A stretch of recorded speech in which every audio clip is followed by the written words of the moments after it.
¿Cómo estamos? Hermosas caras para el beneficio de todos nosotros.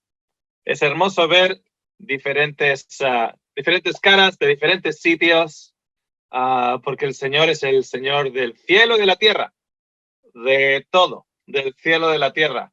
Recuerdo en un estudio de la serie de Apocalipsis, Un minuto para la medianoche, estábamos estudiando Apocalipsis 11 y hablaba de cómo los dos testigos estaban enfrente del Dios de la tierra. Y muchas personas han tomado eso como estaban enfrente, ¿no? Como adorando. No, no, no, no. Estaban en oposición al Dios de la tierra. Y uno puede pensar, ¿cómo que los dos testigos estaban en oposición al Dios de la tierra? Claro, porque nuestro Dios es el Dios de los cielos y la tierra. No solo de la tierra. Estaba en oposición en aquel que se hace pasar por el Dios total, pero solo reina aquí abajo y de una manera bien déspota. Ok. Antes de comenzar con el tema de hoy, un pequeñito anuncio. Nos hemos dado cuenta de algo. Hemos empezado a subir las parábolas en la lista de reproducción del canal y hay más personas que han visto el primero, pero no han hecho el transición al segundo. ¿A qué me refiero al segundo? Cada parábola tiene parte 1 y parte 2. Han visto la parte 1 y estamos recibiendo, alguien ya me ha mandado, algunas personas me han dicho, muy bueno el estudio, pero me quedé con ganas de más. Y cuando pregunté, me di cuenta que la segunda parte no habían visto y la segunda parte son otros 50 minutos. ¿Ok? Así que en el vídeo de la primera parte, cuando acaba el vídeo, te pone arriba una ventanita con el enlace para la segunda parte. ¿Ok? Entonces hay mucha gente que no está viendo las segundas partes porque no los están encontrando. ¿Ok? La otra cosa para asegurarte es si vas a las listas de reproducción, y ahí están las 4 vídeos, 2 parábolas, 4 vídeos que llevamos a día de hoy cuando estamos grabando esto, pero posiblemente cuando se vaya a escuchar esto, casi igual vamos a tener ya 6 vídeos o 3 parábolas, ¿ok? Así que espero que estén estudiándolas también y que estén disfrutando de lo hermoso que es estudiar la palabra de Dios, ¿ok? Muy bien, vamos a comenzar con una pequeñita oración en esta presentación que hemos titulado La religión que mató al cristianismo. La religión que mató al cristianismo. Hagamos una oración cortita. Gracias, Señor. Te damos por tu presencia, ya que más de 2 o 3 están aquí reunidos en tu nombre. Y tú has prometido que dentro de ese contexto, tú ya estás entre nosotros. Cuando 2 o 3 estén reunidos en mi nombre, yo ahí estaré. Por lo tanto, te lo agradecemos. No pedimos tu presencia, porque eso sería dudar de tu promesa. La aceptamos con agradecimiento y ofrecemos la ofrenda de gracias por esa hermosa promesa que nos garantiza, porque viene de ti, tu presencia, Señor, para guiarnos en las verdades bíblicas, sobre todo en estos tiempos de oscuridad, donde anhelamos que tu luz sea manifestada. Te lo agradecemos en el nombre de Jesús. Amén. Ok, dejarme compartir pantalla. Ok, la religión que mató al cristianismo. ¿Ven el título ahí? Si ¿alguien me levanta la mano? Ok, perfecto. La religión que mató al cristianismo. Parecería una contradicción. ¿Acaso no es el cristianismo una religión? Parecería como una contradicción. Fijaros en Juan 19, lo que en el versículo 31 nos dice. Los judíos entonces, como era el día de preparación para la Pascua, a fin de que los cuerpos no se quedaran en la cruz el día de reposo, porque ese día de reposo era muy solemne, pidieron a Pilato que les quebrantaran las piernas y se los llevaran. Ok. Juan era judío, de genética judía, de religión judía, hasta el tiempo en el cual empezó a seguir a Jesús. Si de los 4 evangelios, el que más se distancia de los judíos no es Lucas, que no era judío. Lucas no era judío. El que más se distancia es precisamente Juan. Y Juan habla a lo largo de su evangelio. Y había una fiesta de los judíos. Y los judíos dijeron, y los judíos se distancia de los judíos. Cuando de los 4 evangelios podríamos decir que Juan es judío. Cuando en el libro de Apocalipsis el mismo Juan usa elementos del Antiguo Testamento. O sea, en la visión en sí, para poder interpretar los símbolos, etcétera, del libro de Apocalipsis, que está lleno de símbolos, usamos el Antiguo Testamento, que son las escrituras que compartimos como cristianos con los judíos. Y sin embargo, Juan se distancia en todo su evangelio. Cuando lees el libro de Juan, te das cuenta que dice, y los judíos, pum, y fiesta de los judíos, pum, y los judíos hicieron tal. Y los judíos se juntaron y como que ellos son los judíos, yo ya no. Fijaros aquí la paradoja. Tenemos a Jesús en la cruz y a 2 ladrones. Como en el Antiguo Testamento no se podía dejar a alguien colgado durante la noche. Y aparte de eso, venía la Pascua. Los judíos van donde Pilato para que le rompa las cuerdas, le rompan las piernas y se los lleven. Se rompían las piernas para acelerar el proceso de muerte, porque el proceso de muerte en la crucifixión es por asfixia. Como vieron que ya los romanos, como vieron que Jesús ya estaba muerto, a él no le rompieron las piernas, porque ya había llegado a la meta la meta era matarlo a través de romperle las piernas. Porque de esa manera el individuo no podía alzarse un poquitito y coger aire. Entonces se llenaban los pulmones de agua y la persona moría, en lugar de en 3 días, moría en minutos por asfixia. Entonces, ese era el punto de cortarle las piernas. Pero fijaros lo siguiente. Los judíos matan al Señor del sábado. Fijaros la paradoja. Los judíos matan al Señor del sábado y piden a Pilato que lo bajen para no romper el sábado. ¿No os dais cuenta que hay una paradoja ahí tremenda? O sea, están matando al Señor del sábado y luego le dicen a Pilato, lo puedes bajar porque es que nos viene el sábado y tenemos que reposar en este día. Porque así lo ha dicho el Señor. O sea, la religión judía, llevada y encabezada mayormente por el fariseísmo en esa época, se reúne en concilios y conclaves a lo largo de 3 años, según la popularidad de Cristo aumenta. De hecho, porque Jesús sana en un día de reposo a un paralítico en Juan 5, es la primera vez donde vemos que desde esa manera, desde ese momento, buscaron formas de matarlo. Eso en Juan 5. En Juan 6, Jesús les dice, si fuerais hijos de Abraham, no buscaríais matarme. Y ellos trataron de, aquí ¿quién quiere? Tú tienes demonio. Porque el Señor sabía sus corazones.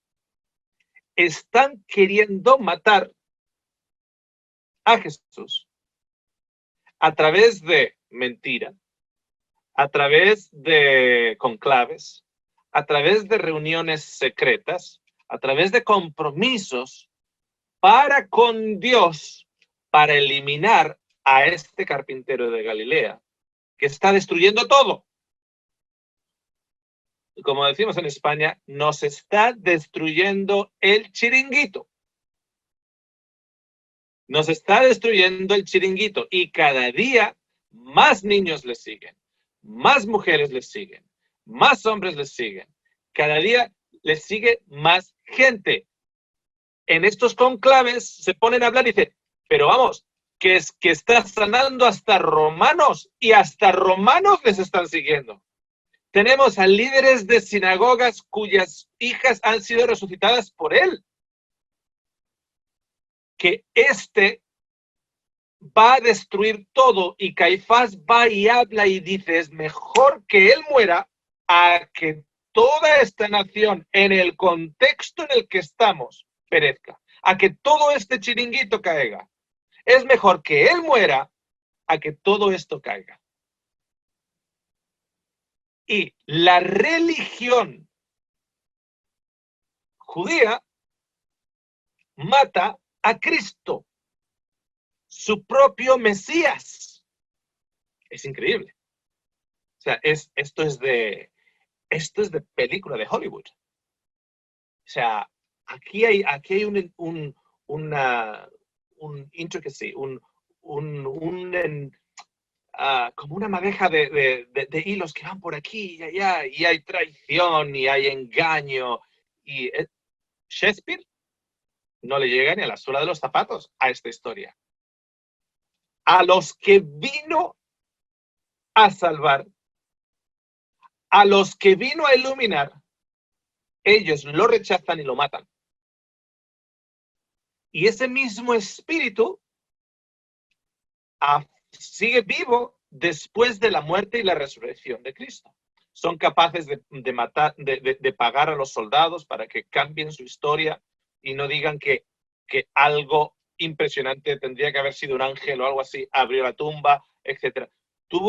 Fueron capaces de mentir, de pagar, de extorsionar, todas las reglas prohibidas dentro de la buena conciencia y dentro de los caminos de luz de Dios, ellos utilizaron. Fueron a la noche a cogerlo para que Nicodemos y José de Arimatea, que no estaban incluidos en el conclave de esa noche, no votaran en contra, no hubiera oposición, etc. Todo ello lo hacen a escondidas, entre tinieblas. Jesús les dice, estaba hablando en el templo todos los días. Y ahora venís ahora, a esta hora, a la hora de la noche, a oscuras, escondiendo, etcétera, etcétera. Y lo matan, oye, lo matan a su Mesías. Y nos sigue ahí, fijaros. En Hechos 9, Saulo, uno de los fariseos, respirando todavía amenazas y muerte contra los discípulos del Señor, fue al sumo sacerdote y le pidió cartas para las sinagogas de Damasco, para que si encontraba algunos que pertenecieran al camino, tanto hombres como mujeres, les pudiera llevar atados a Jerusalén. Pablo, que es Saulo o que era Saulo, Pablo habla de su conversión 4 veces. Esto es, en este momento es Lucas en el libro de Hechos diciéndonos acerca de Pablo.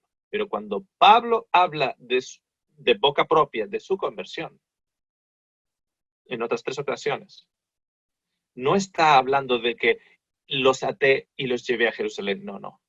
Está hablando que mató a gente. Mató a gente. Creyendo hacer a Dios un servicio. Fijaros la paradoja. Creyendo hacer a Dios un servicio, mató a gente. En el versículo 2 vemos ahí que aquellos que pertenecían al camino, no había ningún tipo de nombre.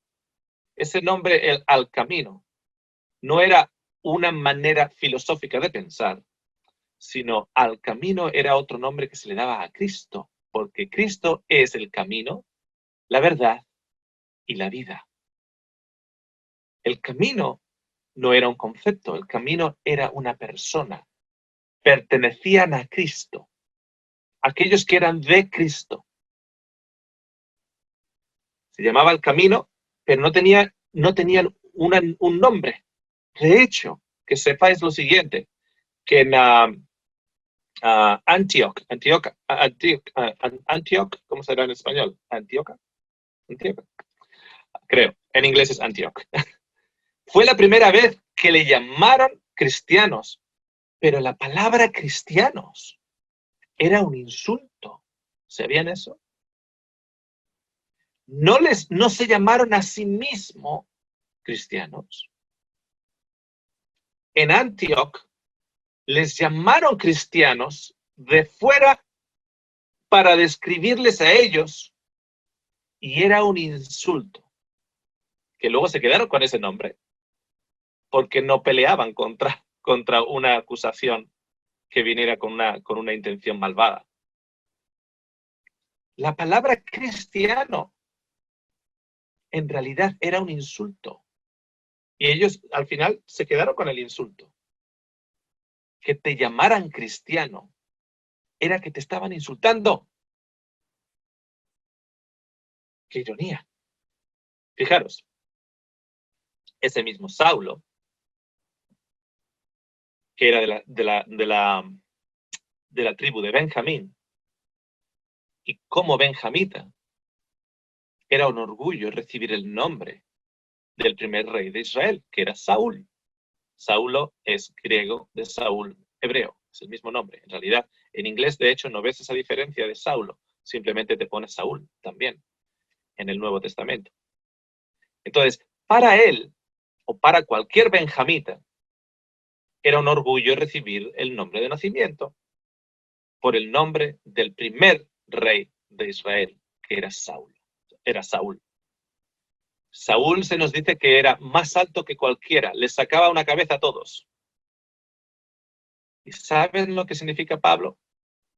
Pablo significa pequeño.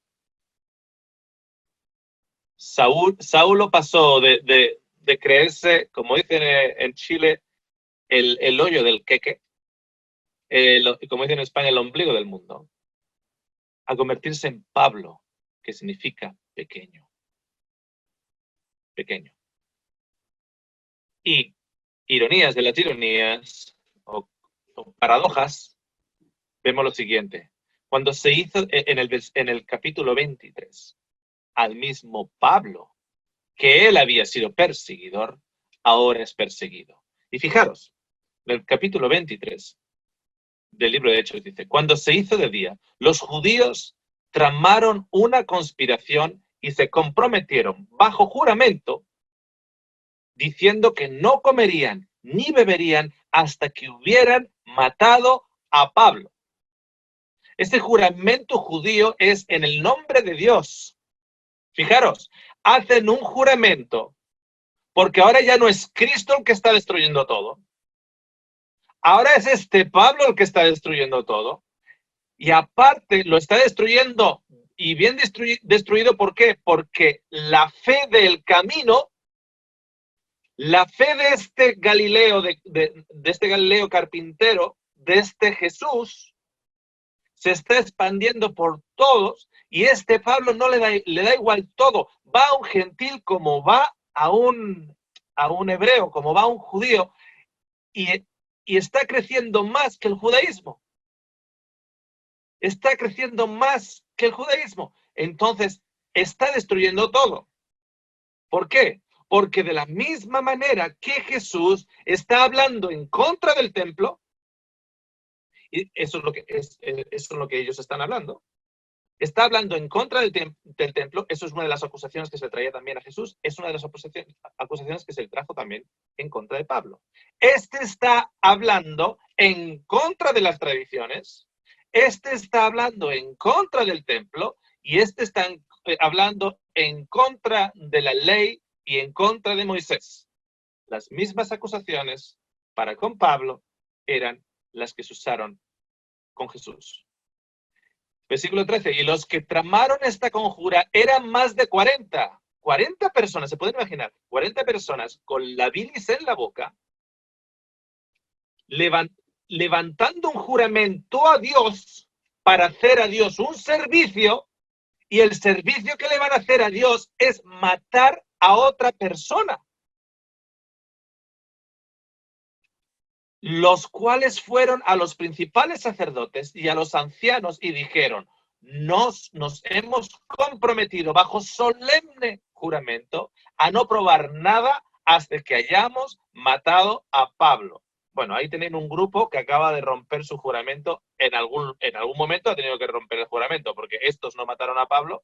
Así que o murieron de hambre o fueron tan fanáticos que murieron de hambre o luego tuvieron que latigarse porque hicieron este juramento a Dios y no lo pudieron cumplir. Y entonces tiene que llegar la penitencia. Una de dos. En 1836, John Harris, en su libro The Great Teacher, escribió lo siguiente. Lo voy a poner ahí en español. Yo podría traducir todas las citas, pero simplemente usé Google Translate y rápidamente lo leí y dije, así, más o menos es lo que dice. Y alguna vez ponía la palabra diferente o la cambiaba de sentido, etcétera, y simplemente corregía eso. Pero las traducciones son de Google Translate. ¿Ok? Entonces, John Harris en 1836 dice lo siguiente. Pero la Iglesia de Cristo, por débil y defectuosa que sea, es el único objeto de la tierra al que concede sus respetos supremos.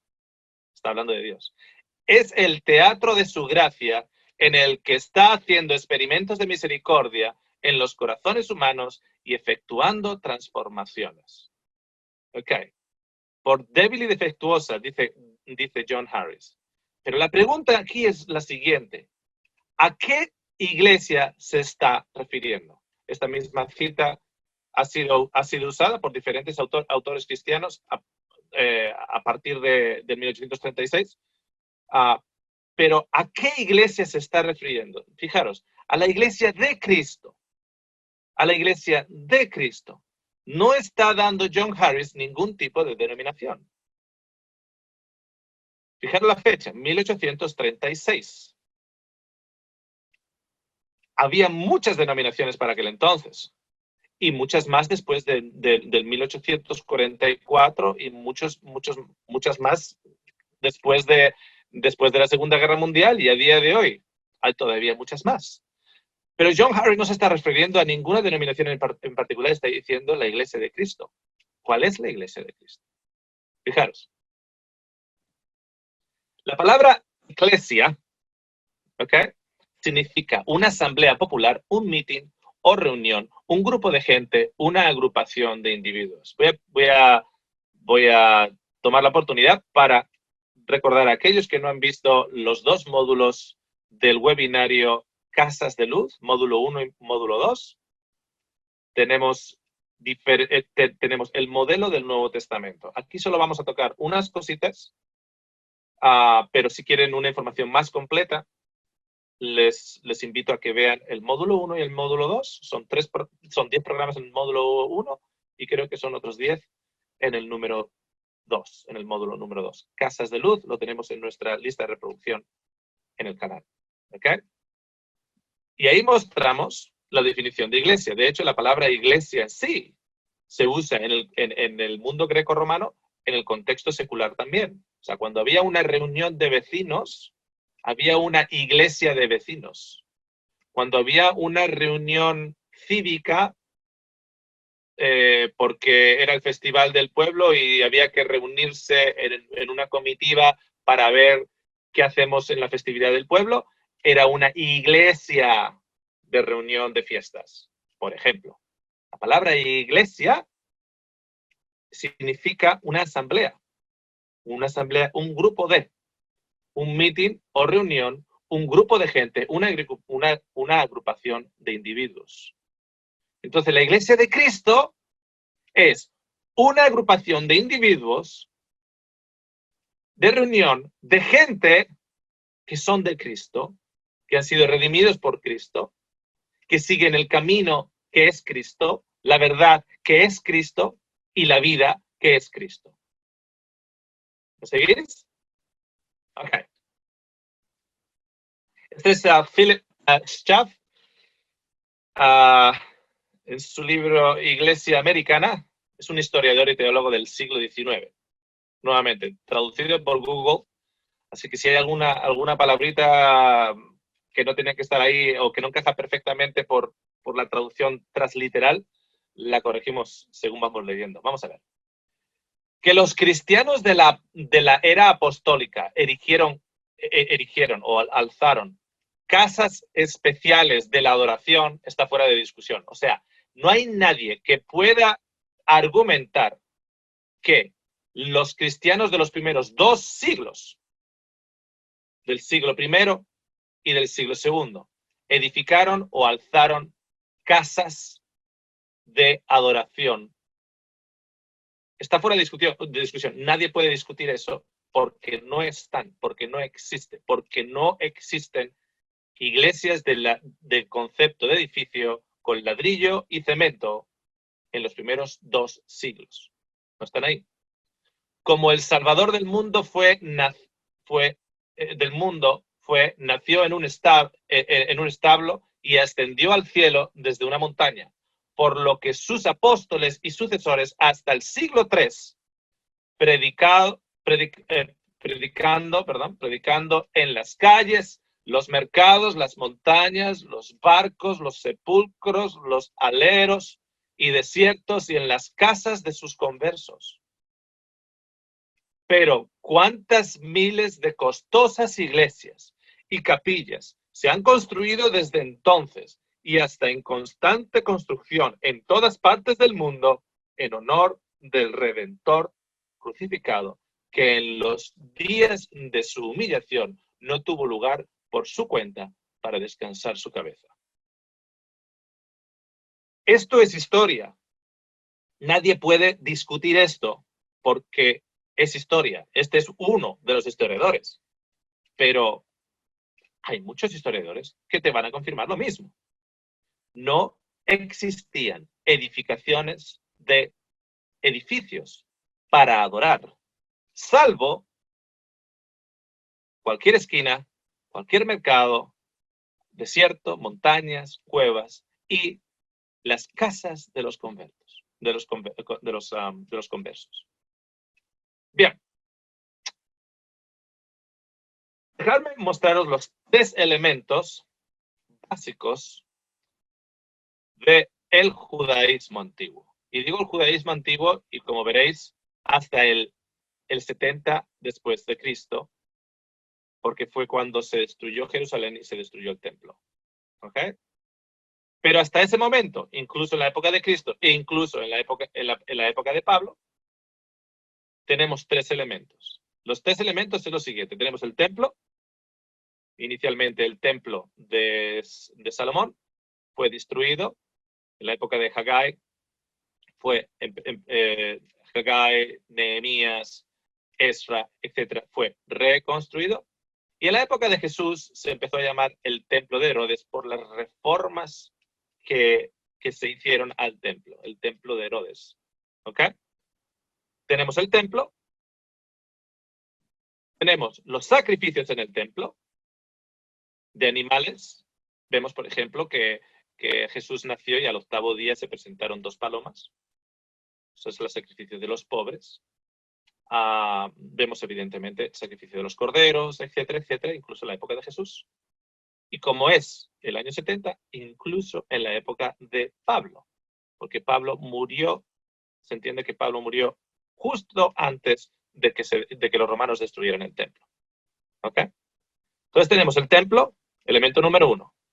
Los sacrificios de animales, elemento número 2. Y el elemento número 3, el sacerdocio. Tenemos el sumo sacerdote y tenemos la línea de los levitas. Esos son los 3 elementos. Ahora quiero que presten atención a lo siguiente. Os voy a mostrar los elementos del paganismo grecorromano de la época. Los elementos del paganismo grecorromano de la época. Tenemos templos, tenemos sacrificios, mayormente de animales, ¿ok? Mayormente de animales, templo, sacrificios y, ¿alguno ya se ha dado cuenta? Sacerdocio. Si tú eras judío, tú ibas al templo donde se ejercían sacrificios, donde tú traías sacrificios y era ministeriado por un sacerdote. Pero si tú eras greco-romano, tú ibas a otro templo donde tú presentabas sacrificios y era ministeriado por un sacerdote del paganismo. Levante la mano, ¿alguien está viendo las similitudes? Exactamente lo mismo. Desde el punto de vista de los elementos. Entonces dice, bueno, entonces, ¿qué me estás diciendo, Óscar? ¿Qué es lo mismo? Fijaros.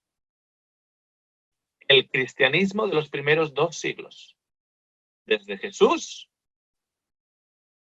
hasta pues 2 siglos. Los primeros 2 siglos. ¿Ok? Primeros 150 años, 170 años, 180 años. Ok, fijaros. Jesús es el templo y su pueblo es el templo.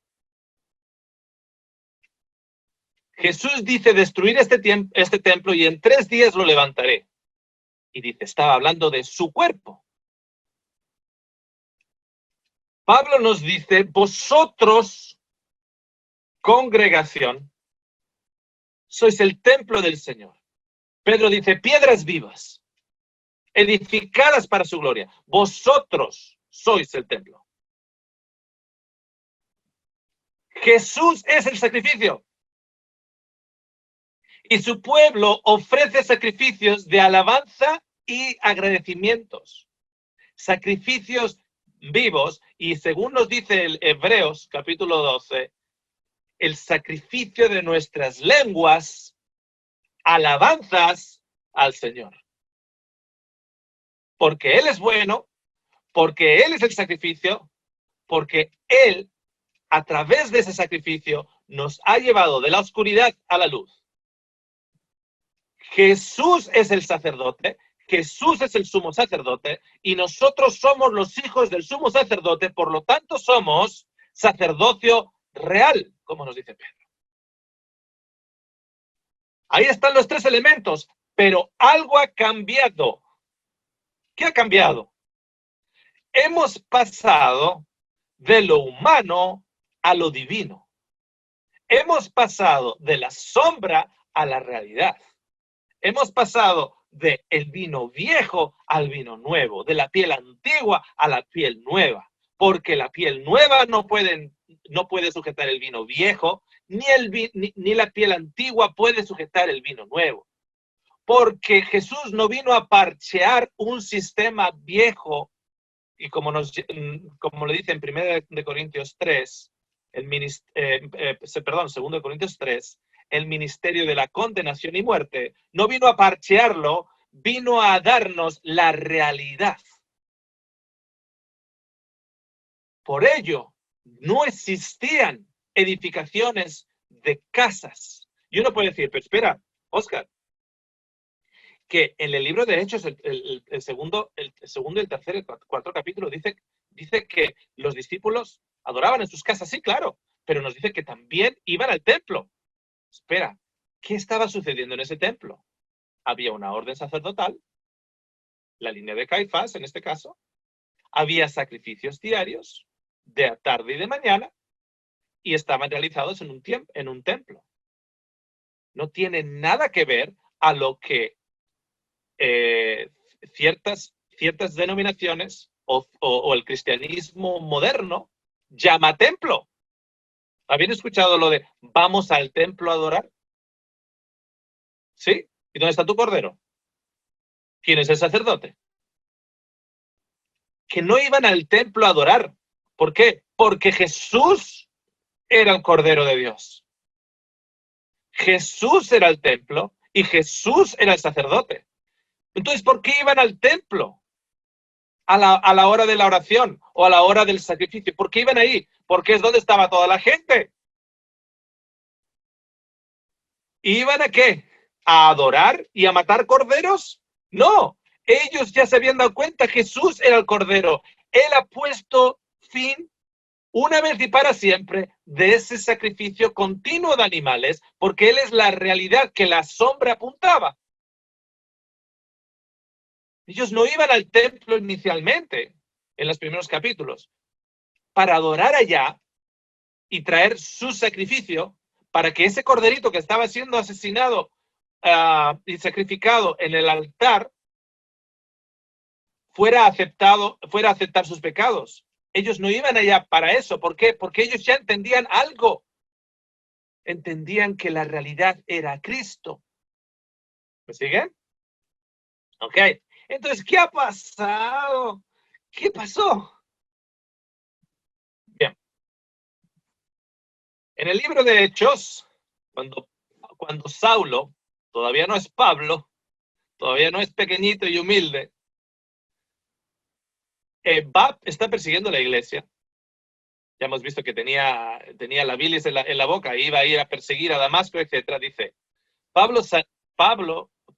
Saulo, perdón, Hechos 8:3 dice, hacía estragos en la iglesia. Recuerda que no hay edificio. Hacía estragos en el grupo de gente que creía en el camino, entrando de casa en casa. Ni siquiera la casa como edificio era llamado iglesia. Ni siquiera la casa como edificio. La iglesia estaba separada a lo que es el edificio. Y arrastrando a hombres y mujeres, los echaba en la cárcel. Aquí solo os voy a poner un número de ejemplos. Luego, si queréis, si no habéis visto los módulos de Casas de Luz, vais a ver muchísimos más ejemplos del Nuevo Testamento. Hechos 12:12. Al darse cuenta de esto, fue a la casa de María, la madre de Juan, llamado también Marcos, donde ellos estaban reunidos y oraban. Esto cuando Pedro fue sacado de la cárcel. Estaban todos reunidos en la casa, orando por Pedro. Pedro toca la puerta, una joven abre la puerta y deja a Pedro en la puerta, porque se queda alucinada la chica y dice, bueno, estamos orando por este hombre que está en la cárcel, pero está ahí, está justo enfrente de la puerta. ¿Dónde están reuniéndose? ¿Dónde está reuniéndose la iglesia? Porque la iglesia no es un edificio. En una casa. Fijaros. Saluden, Romanos 16:5. Saluden también a la iglesia que está en su casa. Saluden a mi querido hermano Epeneto, que es el primer convertido a Cristo en Asia, provincia occidental de Asia Mayor. Saluden a Apeles, al aprobado en Cristo. Saluden a los de la casa de Aristóbulo. Saluden a Heridión, mi pariente. Saluden a los de la casa de Narciso, que son del Señor. Las iglesias de Asia los saludan. Aquila y Priscila, con la iglesia que está en su casa, con el grupo de gente que se reúnen en su casa. Los saludan muy afectuosamente en el Señor. Etc, etc, etc, etcétera, etcétera, etcétera. Porque no hay edificios, como nos confirma no solo el Nuevo Testamento, sino la historia en los primeros 2 siglos después de Cristo. La iglesia es otra cosa.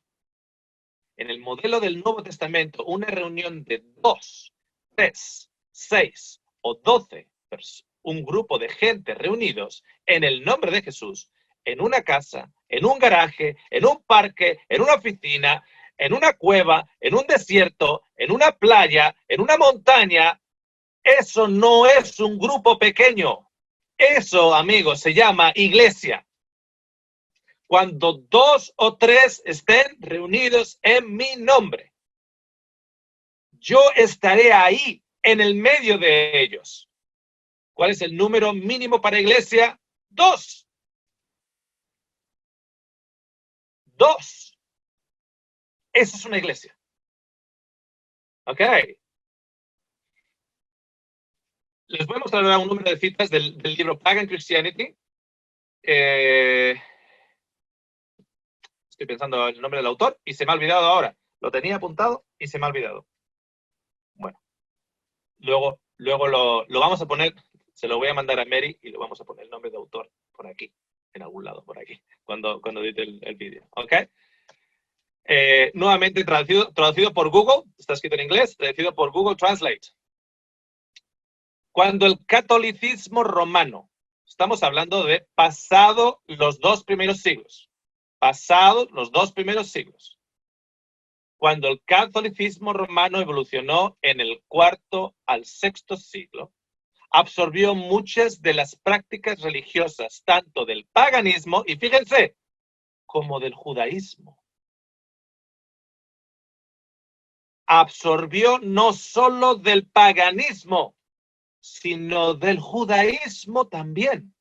Estableció un sacerdocio profesional, se erigió edificios sagrados y convirtió la cena del Señor en un sacrificio misterioso.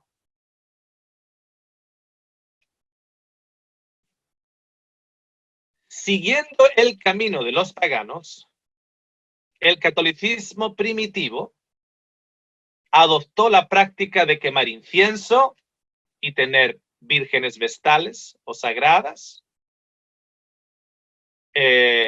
Los protestantes abandonaron el uso sacrificial de la cena del Señor, la quema de incienso y las vírgenes vestales, pero retuvieron el sacerdocio casta, el clero, así como el edificio sagrado. Vamos a ir avanzando un poquitito y os voy a expandir según avanzamos. En el 3012, Constantino se convirtió en César del Imperio Occidental. Para el 312. Para el 324 se convirtió en emperador de todo el Imperio Romano. Poco después comenzó a ordenar la construcción de edificios iglesia.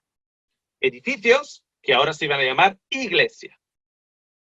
Lo hizo para promover la popularidad y aceptación de la cristiandad. Si los cristianos tuvieran sus propios edificios sagrados, como los judíos y los paganos, su fe o su religión sería considerada como legítima. Entonces, Constantino sponsoriza los lugares cívicos y construye el primer edificio iglesia. Para, de una u otra manera, que fuera aceptado, y usó elementos tanto paganos como judíos. Usó elementos de ambos en esos rituales. ¿Okay? Pero hizo muchísimas cosas más. Evidentemente esto fue una evolución, ¿ok?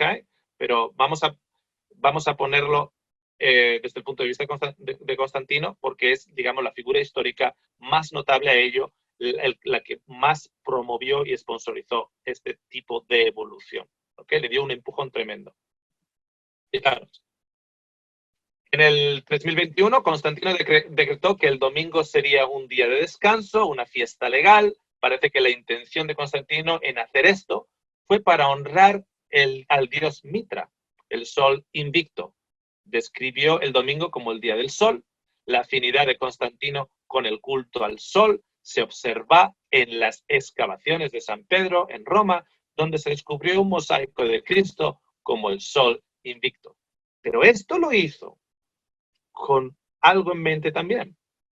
Recuerda que fusionó el judaísmo con el paganismo. Y el judaísmo tenía su día y el paganismo tenía su día. Entonces, en el modelo templo, sacrificio, sacerdote, judío, pagano, en judío y pagano greco-romano, necesitas el edificio y necesitas festividades especiales. Entonces, él nominó el domingo porque los judíos tenían un día, los paganos tenían un día, había que darle un día a la cristiandad. Y lo que estamos empezando a darnos cuenta es que empieza a movernos de Cristo es el templo, nosotros somos el templo. Cristo es el sacrificio, nuestro sacrificio es un sacrificio vivo de alabanza y de agradecimiento. Él es el sacerdote y todos somos sacerdotes reales del Señor. Empieza a mover eso y lo empieza a borrar y nos introduce nuevamente al modelo obsoleto de templo literal, sacerdocio literal y sacrificio literal. Fijaros. Las basílicas, que así inicialmente se llamaban estos edificios, las basílicas cumplían la misma función que los auditorios de las escuelas secundarias. De hecho, la palabra basílica en realidad es un término inicialmente secular. Se utilizaba también para reuniones de pueblo, para reuniones de la ciudad, etc. La palabra basílica, etc., ha tenido esa connotación de religiosa, pero inicialmente en el mundo greco-romano la palabra basílica podía ser usado para las escuelas, podía ser usado para debates, podía ser usado para reuniones de vecindario, podríamos decirlo así, o de ciudad, ¿ok? Cívicas. Las basílicas cumplían la misma función que los auditorios de las escuelas secundarias hoy. Fueron maravillosos para sentar multitudes pasivas y dóciles a ver una actuación. De hecho, así ocurría también las actuaciones teatrales, ¿okay? Que sería el cine de aquel entonces, o cuando había partes especiales de música, conciertos de música, etc. La idea era la siguiente. Esa fue una de las razones por las que Constantino eligió el modelo de basílica. Constantino eligió el modelo de basílica por lo que ese modelo aporta. Aporta lo siguiente. Tenemos una persona al frente o un grupo de personas al frente en un semicírculo, y el semicírculo es para el eco, para la proyección de voz. Y luego tenemos en el otro lado las bancas o los asientos de un público pasivo. Entonces, desde adelante se canta o se hace una actuación, pero no es un cante y una actuación de manera interactiva. No es que los del público tienen mucho que decir, salvo lo que sea que los de adelante quieren que digan. Digan amén ahora. Amén. ¿Okay? Amén, hermano. A veces, a mí eso me sacaba de los nervios. Yo estaba en las iglesias con mi esposa y me sacaba de los nervios. Qué hermoso día el día de hoy. Amén, hermanos. Y yo le decía a mi esposa, es que vamos a decir también amén, hermano, porque ha habido un hermoso día. Qué hermoso este púlpito. Amén, hermanos. Y digo, pero es que es amén por todo. Y todos tenían que decir amén. Amén. Amén. Ahí he sido un poquito sarcástico. Ahí me salió lo vasco. Ahí me ha salido lo vasco. Perdón. Pero de todas maneras, esa era una de las razones. Porque crea una multitud pasiva y dócil para ver, fijaros lo que es una actuación. Este tipo de edificio secular tenía esa función y es el modelo en el cual Constantino utiliza. ¿Okay? Esto va a escocer. Frente al altar estaba lo que se llamó la silla del obispo, que se llamaba cátedra. El término ex cátedra se deriva de esta silla. Ex cátedra significa desde el trono. La silla del obispo o trono, ya que se llamaba, era el asiento más grande y elaborado del edificio. Reemplazó el asiento del juez en la basílica romana y fue rodeado por 2 filas de sillas reservadas para los ancianos. El sermón fue predicado desde la silla del obispo. El poder y la autoridad descansaba en la silla, que estaba cubierta con un lino blanco, con un paño de lino blanco, creo que ahí el Google Translate me lo cambió, con un paño de lino blanco. Había que poner un pañito de una manera litúrgica porque era una silla sin mancha. Entonces se ponía un pañito blanco en la silla. Los ancianos y los diáconos se sentaban a ambos lados de esa silla. Ay, ay, ay. Yo conozco iglesias donde un viernes, en una reunión de iglesia, para abrir, digamos, esa zona, se quitaron las sillas para que las partes, para que cuando se presentara un sermón la persona pudiera caminar y pues, pudiera ser un sermón un poquitito más interactivo. Aprobarse eso en reunión de iglesia, y para el fin de semana, cuando entraron todos los miembros a adorar al Señor en ese fin de semana, alguien durante la noche entró, desconectó la alarma, puso las sillas de vuelta, salió de la iglesia, y cuando llegaron todos los miembros, se llevaron la sorpresa de que las sillas seguían allá. Las quitaron el viernes y para el fin de semana llegaron. ¿Por qué? Porque no puedes tocar esas sillas. Estoy hablando de iglesias protestantes aquí, ¿eh? No estoy hablando de iglesias católicas. No, esas sillas no se tocan. Esas sillas es una para el pastor y luego las otras dos para los diáconos o ancianos, a ambos lados. Porque hay que hacer las cosas como el libro dice. Y somos llamados los cristianos del libro.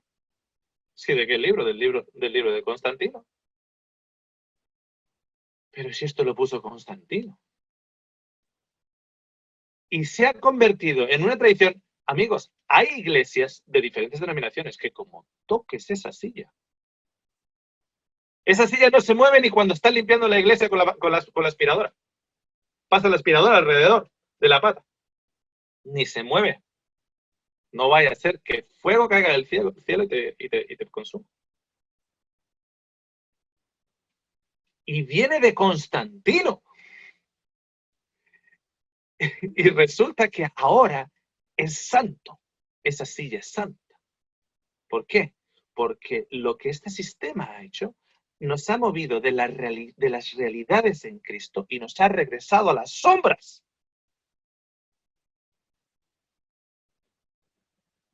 La costumbre romana consistía en comenzar el servicio con una procesión. Entraba el obispo que iba a presentar y se iba a sentar en esa silla, y los otros diáconos que se iban a sentar en ambos lados, y según entraban había una procesión, y en esa procesión había una canción inicial. También se adoptó la música de entrada. Para ello se desarrollaron coros. La adoración se volvió más profesional, dramática y ceremonial. Todas estas características fueron tomadas de la cultura grecorromana y llevadas directamente a la iglesia cristiana. Que en ello no hay nada de malo. Yo no veo nada de malo en que una persona esté entrando en una habitación y se cante un himno. No veo nada de malo. El problema es cuando a alguien se le ocurre no cantarlo. Pero ¿cómo no vas a cantar ahora un himno? Pero entonces no tenemos la bendición del Señor. Pero ¿cómo vas a cambiar la estructura? Yo he ido y he predicado en iglesias que como yo vivo en un país inglés, de habla inglesa, cuando me piden, por ejemplo, predicar en iglesias hispanas, me dicen, dame los himnos, los números de los himnos. Y yo digo, bueno, es que los conozco en inglés.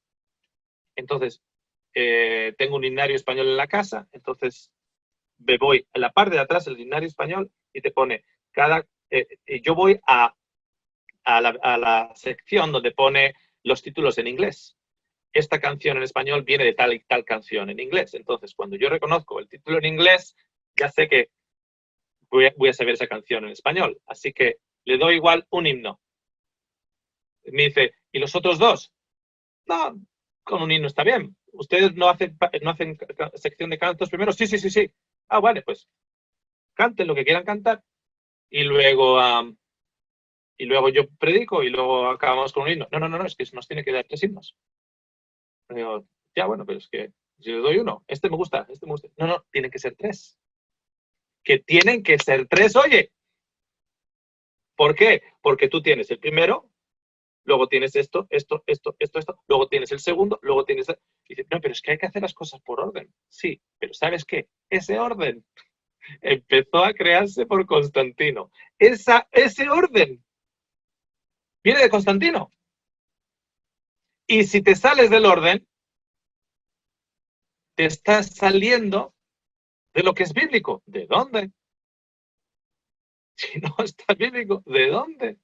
Si se reunían en las casas. Ok. Luego vienen los concilios. Aquí voy a dejarme. Tenemos los concilios, los credos y las denominaciones de la A a la Z. ¿Ok? Dejarme parar aquí de compartir, que quiero dedicar un tiempito a esto. ¿Ok? Tenemos en el judaísmo diferentes ramas que podríamos llamar diferentes denominaciones. Tenemos los saduceos, los fariseos, los celotas. Tenemos diferentes grupos dentro del judaísmo. Tenemos los carateis, los rabínicos, etcétera, etcétera. Un montón de denominaciones dentro del judaísmo. Y entre ellos no se aguantan. O sea, entre ellos no se aguantan. Todos son judíos, pero entre ellos no se aguantan. ¿Okay? No, es que tú eres ortodoxo. Ah, pues tú eres un liberal. Que tú no sé qué. Que tú tienes las patillas aquí muy largas. Que eso ya no. Que sí. Que el pato es kosher. No, que el pato no es kosher. Que el hígado es kosher. No, que el hígado no es kosher. ¿Qué tal? O sea, no se aguantan. Todos son judíos, pero no se aguantan entre ellos. Bueno, ¿qué ocurre? Que a partir del siglo II empezamos a ver lo mismo. Empezamos a ver los concilios que empiezan a poner en papel las doctrinas. Creemos en esto, en esto, en esto, en esto, en esto. Entonces, claro, hay alguien presente que dice, bueno, es que yo creo en eso, en eso, en eso, pero el punto 9 yo no creo. Y le empieza a pinchar el punto 9. El punto 9 le empieza a pinchar, pinchar. A los 2 años, ese y otros hacen otro concilio y cogen el primer punto del punto 9, el que no coincidían con los otros, y ponen el punto 9 como lo primero. Bueno, queremos hacer claro que nosotros el punto 9 lo ponemos de esta manera. Y ya que estamos, os vamos a dar otros 10. Tenemos el Council de Nicaea, tenemos etcétera, etcétera. Todo a partir del 300 para adelante, mayormente. Previo a ello, también ya entrando en el siglo III, tenemos el credo de los apóstoles, que evidentemente no está en la Biblia, el credo de los apóstoles, tenemos diferentes credos. ¿Okay? ¿Qué ocurre? Que en ese momento tenemos un sacerdocio profesionalizado por Constantino. Entonces, Constantino hace algo revolucionario. No solo te da el edificio, sino al darte el edificio, ya, ¿qué haces ahora con el edificio? Ya te ha movido de Cristo siendo el edificio, ahora un templo llamado edificio. Entonces necesitas ahora el sacerdocio, ¿de acuerdo? Acordaros que va de vuelta. Y ahora ese sacerdocio hay que darle un servicio, hay que darle una función, etcétera, y hay que financiarlo. Entonces, las colectas no para el pobre, las colectas no para la viuda, las colectas no para aquellos que están en necesidad, sino las colectas para mantener al clero son introducidas por Constantino.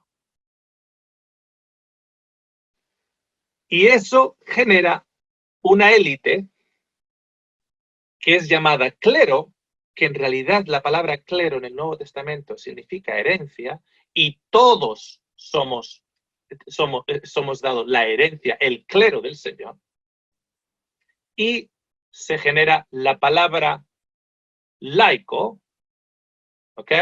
Laico, que en latín, porque el laico es griego, pero en latín, la palabra laico, la correspondiente palabra laico con el latín romano es idiotos. Efectivamente, de ahí viene la palabra. Así que tenemos al clero y a los idiotas sentados en las bancas.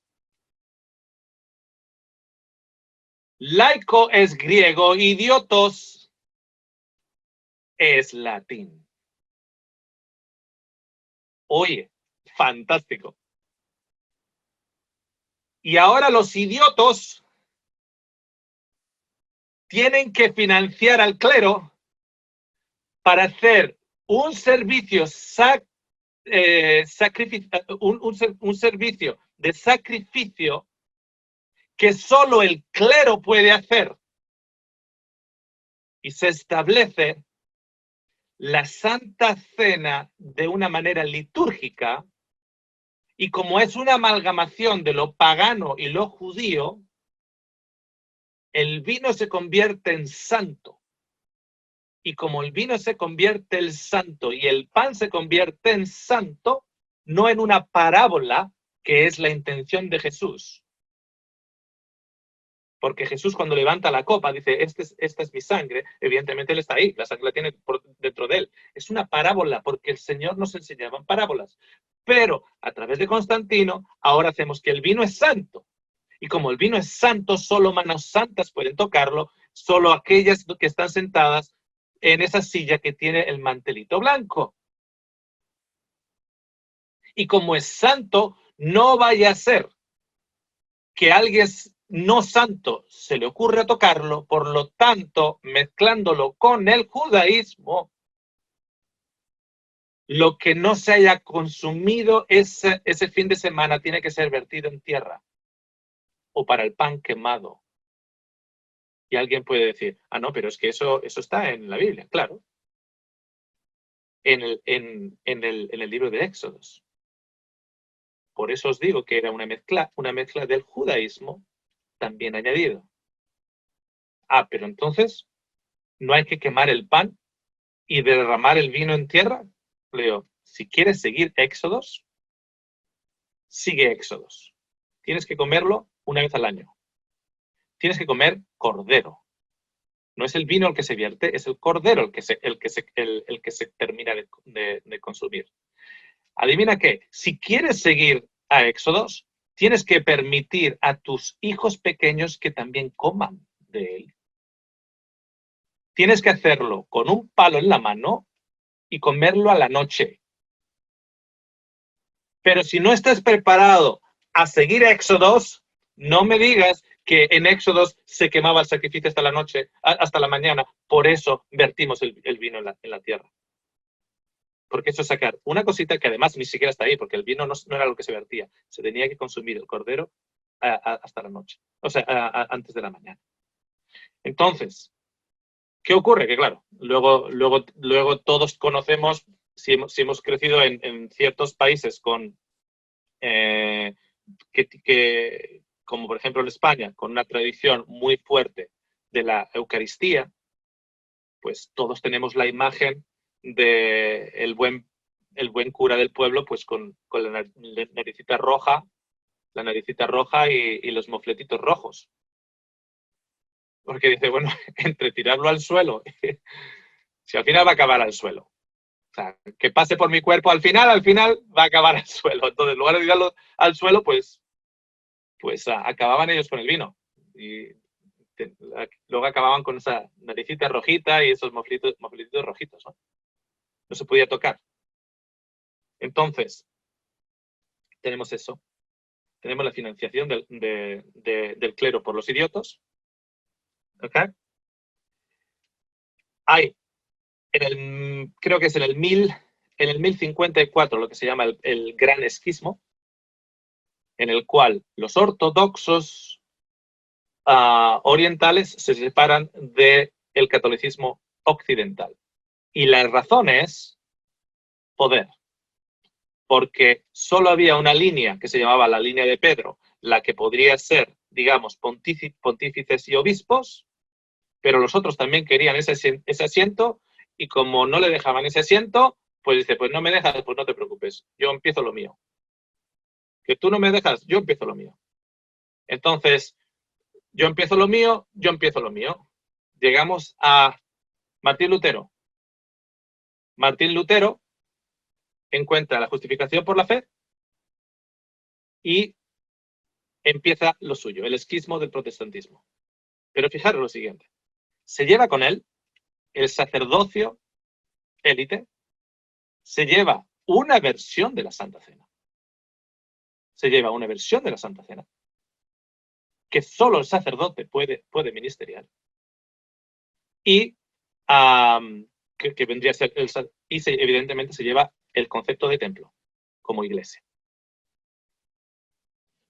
Luego tenemos a Calvino. Calvino está de acuerdo con Martín Lutero en algo, pero Calvino no está de acuerdo con Lutero en otras. Se llaman las guerras protestantes. ¿A qué me refiero con las guerras protestantes? Que no estaban peleándose con los católicos. No. Que se estaban pegando entre sí. Que Lutero comienza con los luteranos. Y en los luteranos tenemos un credo. Pam, pam, pam, pam, pam, pam, pam, pam. Bueno, yo con eso sí estoy de acuerdo, con eso sí estoy de acuerdo, con eso, ya que me lo has puesto en papel, pero con el punto 9, no. Quiero que cambies el punto 9. Pues el punto 9 no te lo voy a cambiar, solo por tu carita bonita. ¿Que no me lo cambias? Pues me voy. Entonces se va. Entonces tenemos el calvinismo. Llegan los anabaptistas y dicen, no. Eso de andar así echando agua a los bebés, etcétera, no. Tiene que ser en el río. Tiene que ser tipo Jordán. Tiene que ser así. Así que me cambias eso rapidito. No, pues eso no te lo voy a cambiar. ¿Que no me lo cambias? Pues creo lo mío. ¿Que crees lo tuyo? Pues la persecución entre los calvinistas y los anabaptistas fue increíble. La muerte de Anabaptistas, de la denominación Anabaptist, fue increíble por los calvinistas. Tremenda. Que el rey de Inglaterra se quiere divorciar y la iglesia en Roma no lo deja, no problem. Me divorcio porque soy el rey de Inglaterra y creo la iglesia anglicana. Perfecto. Así ya no tengo que responderle.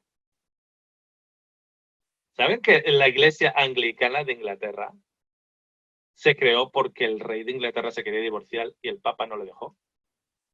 Y salió enojado del meeting, llegó a Inglaterra y dice, hacemos lo nuestro. Y así nace la iglesia anglicana. En la iglesia anglicana sale John Wesley y empieza a predicar cosas contra la iglesia anglicana. Así que lo echan. ¿Qué me echan? Los metodistas. Y pone el credo metodista. Luego tenemos de Christian Science, bautistas, espíritu cristianos, espiritistas cristianos, etcétera. Tenemos un montón. Todas tienen su credo. Repito. Todas tienen su credo. Cuando digo todas me refiero al 100%. Llámale como quieras. Llámale credo, llámales dogmas, llámale fundamentos, llámale lo que quieras. Todas ellas que te separa del resto. Todas ellas que te separa del resto. ¿Ok? En la época justo más prominente del cristianismo auténtico, los primeros 2 siglos, estaba el filósofo romano Celso, que decía que el cristianismo nos va a derrumbar todo.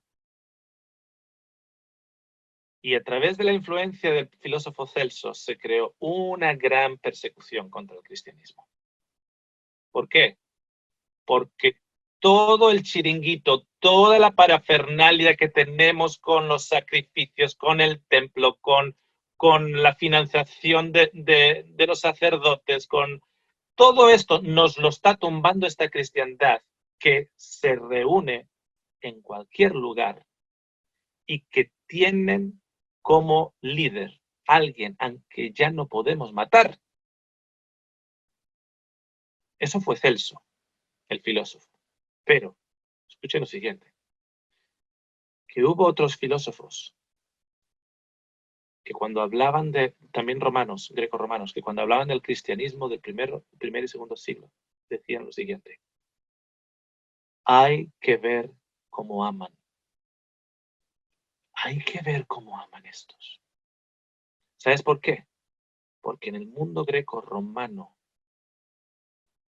aquellos de aquella iglesia era conocida como el servicio social romano, mejor que cualquier servicio social romano, porque el pobre estaba mejor donde estaban los cristianos, el destituido estaba mejor cuando estaban los cristianos, las viudas estaban mejor cuando estaban los cristianos.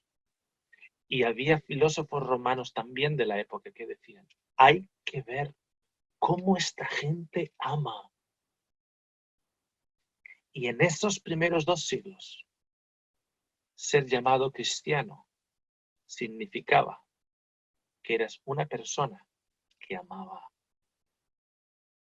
que respetaba al reino, respetaba las leyes cívicas, ayudaba al pobre y ayudaba al necesitado.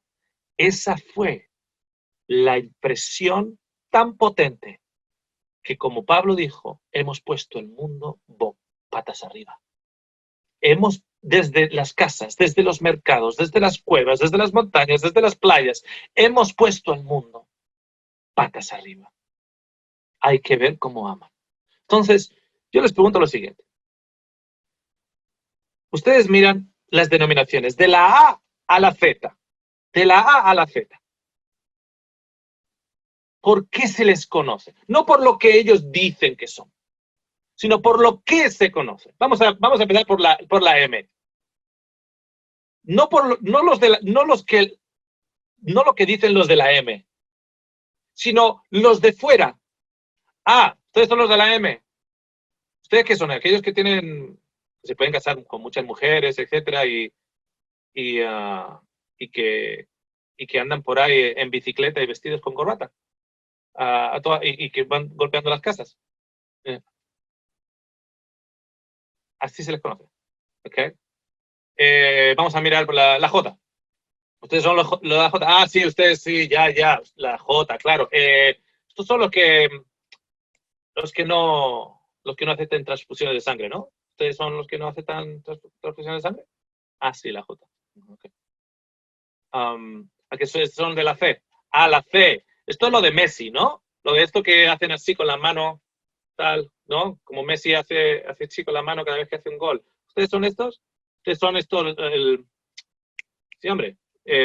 Lo de la fe. Sí. Ustedes son las grandes catedrales y esto, ¿no? Que no entiendo mucho, pero es lo de que le dan algo en la boca. Oye, ¿qué es eso? ¿Qué es eso que le dan en la boca? ¿Qué es eso? Y además tienen mucho dinero ustedes, ¿eh? He escuchado que tienen mucho dinero ustedes. ¿Qué son ustedes de la B? De la B. Fíjense que son ustedes de la B y muchos no saben que la B es de bautismo. Lo único que... Ah, son ustedes los de la B. Uy, ustedes son esos que andan predicando y parece que siempre están enojados cuando predican. Que cada sermón o te acepto en ese sermón o me quemo en el infierno. Ustedes son esos los de la B, ¿no? Oye, que griten ustedes, ¿eh? Tómense un Valium. Ah, que ustedes son los de la A. Lo de la A. Ah, sí, sí, hombre, ya, lo de la A, sí, sí. Ustedes son los del vegetarianismo, ¿no? Sí, ya, ok. Son los del vegetarianismo, sí. Ya, sí, yo tengo un amigo que también es vegetariano, pero no creo que sea de vuestra religión, ¿eh? No. Ustedes son de la L. Mira, no tengo idea. He escuchado el nombre, pero en realidad no tengo idea. Me suena el otro que era negro, de la L también, pero ese era activista americano, el de la L. Era activista americano, sí, hombre, el que le asesinaron junto con Malcolm X. Pero ese no es, ¿no? Ah, que es una L anterior. No es ese. Ah, claro que ese es Junior. Claro que ese es Junior. No es el negro que asesinaron ahí en Estados Unidos en los 60. No. La L. Oye, ¿y ustedes qué creen, oye, con la L? Ah, que ustedes son P. Ustedes simplemente son P. Ah, ¿y por qué protestan ustedes? ¿Qué se trata de protestar? No, porque... Ah, que protestan. O sea, ustedes, básicamente... Entonces, ¿vuestra religión qué es? ¿De qué se trata? De protestar. Ah, ya, vale. Entonces, ¿y se les da bien a ustedes eso, no? Parece. Protestar, sí. Ah, porque son de la P. Ah, de ahí viene. Que hay que protestar. Claro. Oye, ¿quién va a decir de los cristianos cómo aman? ¿Quién va a decir de los cristianos cómo aman? ¿Has visto cómo esa gente ama? ¿Has visto cómo esa gente ama? ¿Os habéis dado cuenta que tú pones al cristianismo de a día de hoy, de la A a la Z, y se lo pones al mundo, y nadie del mundo no le importa el nombre que le pongas? Si le pones otra P, en lugar de los que son, si le pones otra P, en lugar de protestar, dice, ustedes son, sí, hombre, esos que andan levantándose y moviendo las manos y hablan así extraño, ¿no? Se dan cuenta que para el mundo, de la A a la Z, nos miran con cualidades que no tienen nada que ver con Cristo. Nada que ver. Y los que están presentes y los que están escuchando, ustedes de una u otra manera, muchos de ustedes, están o de la A a la Z. Pregúntele al vecino, oye, yo soy de la A, ¿tú qué impresión tienes de los de la A? Yo soy de la B, ¿tú qué impresión tienes de los de la B? Yo soy de la M. ¿De la M? Pero si no escuchan ni siquiera de la M, ¿qué creen esos de la M? No, la M sí que creen. Son todos muy metódicos. Pero nadie sabe lo que creen. ¿Quién va a decir de los seguidores del camino, la verdad y la vida, que es Cristo, cómo aman esos? ¿Has visto qué amor tienen? Y Cristo va a decir, amaros los unos a los otros, porque así verán que sois mis discípulos. Porque así verán que sois mis discípulos. Y lo que acabo de presentar en este tema es lo siguiente, que de la A a la Z son constantinianos, siguiendo mandamientos híbridos del judaísmo y el paganismo y llamándolos mandamientos de hombres. Todos son constantinianos. Todos tienen la verdad. Todos son separatistas. Todos tienen su corset limitado. Como si nosotros podemos meter a Dios en una cajita de 13 puntos, de 15 puntos, de un credo, de 27 puntos, de 28. Podemos meter a Dios ahí. Y se pegan los unos a los otros. Sí, okay. Si cuando vean que os amáis los unos a los otros, sabrán que sois mis discípulos. Os hago la pregunta al revés. ¿De qué discípulos estamos hablando cuando la A se pega con la C? Cuando la C se pega con todos.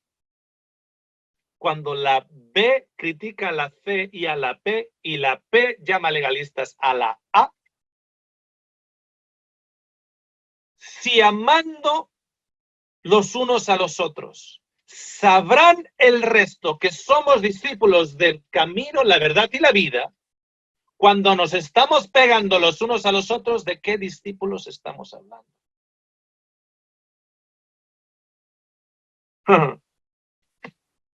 Es una pregunta retórica y la voy a dejar ahí. Como dicen en Argentina, desde que lo escuché me encantó ese dicho, si te encaja el sombrero, póntelo. O como decía Jesús, el que tenga oídos, que escuche. Lamentablemente, este sermón acabará y muchos de la A a la Z no llegarán a este último minuto. Y si llegan a este último minuto, han estado escuchando el sermón así, tapándose los oídos. Porque para matar a Esteban hay que taparse los oídos. Y cuando ustedes ven que Esteban fue apedreado, lo que ven es lo siguiente, que con furia y rabia se taparon los oídos y lo sacaron de la ciudad para matarlo. Para matar a otro ser humano, verbalmente o físicamente, hay que taparse los oídos, porque el que tiene oídos escuchará. La voz, no de un dragón, sino la voz de un cordero que es a su vez pastor. Así que a todos aquellos que están escuchando, que han aceptado a Jesucristo como su Salvador, bienvenidos al sacerdocio real y herederos, cleros de Cristo y todas y absolutamente todas sus promesas. Si estás en Cristo, eres heredero de las promesas de Abraham. Y no dejes que ni de la A, la B, la C o la Z te enrollen con alfabetos. Tú no eres un idiota. Tú eres hijo e hija de Dios. Y eso es mucho decir. Vamos a cerrar con una oración. Gracias, Señor, te damos, porque eres nuestro Padre, porque eres nuestro sacerdote y porque nos invitas, Señor, a ser parte de tu cuerpo. Gracias, Señor, porque tu cuerpo es un cuerpo de piedras vivas, de gente viva, porque tú eres un Dios de los vivos. No duermes entre las telarañas de edificios. No duermes con las arañas y con los ratones que durante la semana habitan en esos templos fríos de ladrillo, cemento y piedra. Te damos las gracias, Señor, por la cruz de Cristo, que es la realidad y no la sombra. Te lo agradecemos todo ello en el nombre de Jesús. Amén. Ok. Yo me lo he pasado muy bien. Es como que yo disfruto con esta hermosura de evangelio. Si el Hijo te hace libre, si es el Hijo el que te ha hecho libre, en estos momentos tú sabes que eres libre. Si lo que ha tratado de hacerte libre es la A, la B, la C, la D, la F, la, tú sabes que no eres libre. ¿Ok? Que el Señor les bendiga mucho. Él es bueno siempre. Muchísimas bendiciones.